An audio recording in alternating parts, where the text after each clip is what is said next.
GS25. Bali, mag-withdraw tayo gamit yung GCash card natin. Bali, insert natin muna yung card natin. Pagka-insert ng card, tapos press natin itong English. Kung sanay ka naman mag-Korean, pwede naman Korean na yan. Pero hindi tayo masyado sanay kaya English. Tapos domestic card, kung dito yung card. Pag foreign card naman, pag sa ibang bansa.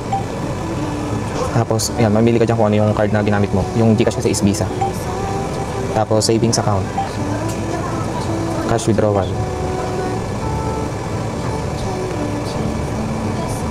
Tapos lagay mo dyan kung magkano yung i-withdraw mo. Tapos confirm mo lang. Tapos lagay mo yung password.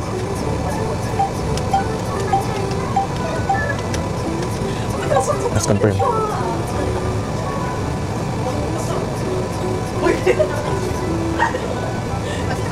Tapos confirm natin.